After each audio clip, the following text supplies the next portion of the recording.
चलिए, आज एक ऐसे रहस्य की पड़ताल करते हैं जो सदियों से बड़े बड़े जानकारों को भी हैरान करता आया है।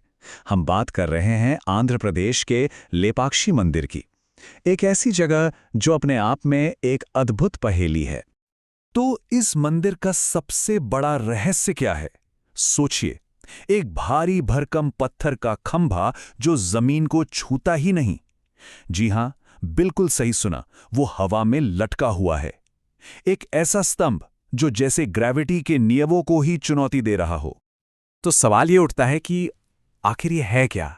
कोई चमत्कार या फिर इंजीनियरिंग का कोई ऐसा कमाल जो आज भी हमारी समझ से परे है? इसका राज क्या हो सकता है? चलिए मिलकर इसी की तह तक जाते हैं। तो चलिए सबसे पहले बात करते हैं इसी लटकते हुए स्तंभ की। एक ऐसी बनावट जो वास्तुकला के सारे नियम तोड़ती हुई सी लगती है। जरा इस मंदिर के हॉल की कल्पना कीजिए। यहां कुल मिला के 70, जी हां 70 बड़े बड़े पत्थर के खंभे हैं। हर एक पर इतनी बारीक नक्काशी है कि आंखें बस देखती रह जाएं। और यही खंभे पूरी छत का बोझ उठाए हुए हैं। लेकिन इन 70 खंभों के बीच बस एक खंभा है जो सबसे जुदा है। सिर्फ एक, जो जमीन को नहीं छूता। और ये कोई आंखों का धोखा नहीं है। जो लोग भी यहाँ आते हैं वे अक्सर एक काम जरूर करते हैं। वे कपड़ा या कागज का टुकड़ा लेते हैं और उसे खंभे के नीचे से आर पार निकाल कर देखते हैं, ये साबित करने के लिए कि हाँ, खंभे और जमीन के बीच सच में फासला है। अब थोड़ा इतिहास और पौराणिक कथाओं में चलते हैं। आखिर इस जगह का नाम लेपाक्षी कैसे पड़ा? इसकी कहानी हमें सीधे रामायण काल में ले जाती है। माना जाता है कि लेपाक्षी नाम ले पाक्षी से बना है। इसका मतलब होता है उठो हे पक्षी। कहानी यह है कि जब रावण ने महान पक्षी जटायु को घायल कर दिया था, तब भगवान राम ने इसी जगह पर उन्हें उठने का आदेश दिया था। अगर हम इतिहास की बात करें तो ये शानदार मंदिर 16वीं सदी में बना था, विजयनगर साम्राज्य के समय। और ये वो दौर था जब आर्किटेक्चर अपने चरम पर था, जो इस रहस्य को और भी गहरा बना देता है।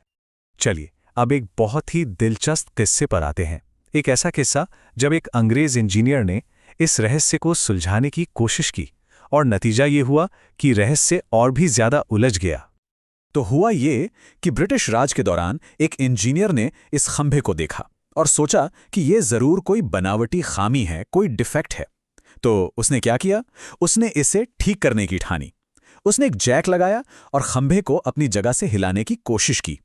पर जैसे ही उसने ऐसा किया, पूरा का पूरा मंदिर बुरी तरह कांपने लगा। बाकी के खंभे भी अपनी जगह से खिसकने लगे। उससे समझ आ गया कि अगर वो नहीं रुका तो पूरा मंदिर ढह जाएगा। तो उसने फौरन अपना काम रोक दिया।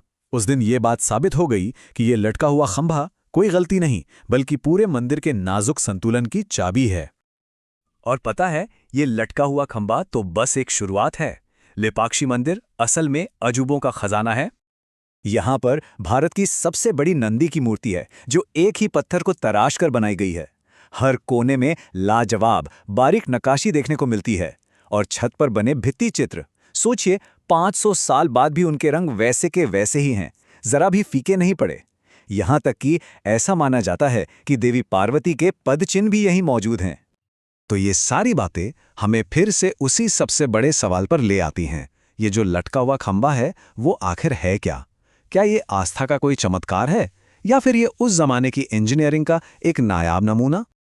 एक तरफ वो लोग हैं जिनकी आस्था है, उनके लिए ये खंभा एक दैवीय शक्ति का प्रतीक है, भगवान का आशीर्वाद है।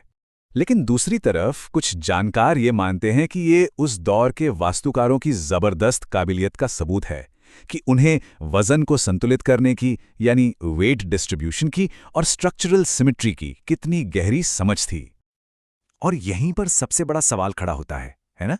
अगर ये इंजीनियरिंग ही है तो कैसे, मतलब आज से 500 साल पहले बिना किसी कंप्यूटर, बिना किसी आधुनिक मशीन के इतना सटीक संतुलन साधा कैसे गया? तो आखिर में हम इस नतीजे पर पहुंचते हैं कि ये मंदिर सिर्फ एक ऐतिहासिक जगह नहीं है, ये इस बात का भी सबूत हो सकता है कि हमारे पूर्वजों के पास कोई ऐसा ज्ञान था जो आज कहीं खो चुका है। वजह चाहे जो भी हो, एक बात तो तय है, ये हवा में झूलता स्तंभ प्राचीन भारतीय तकनीक का एक जीता जागता सबूत है। एक ऐसी तकनीक जो अपने समय से बहुत बहुत आगे थी। और ये हमें एक आखिरी बहुत गहरे सवाल के साथ छोड़ जाता है कि प्राचीन भारत के पास आखिर ऐसा कौन सा ज्ञान था जिसे आज हम भुला चुके हैं। है।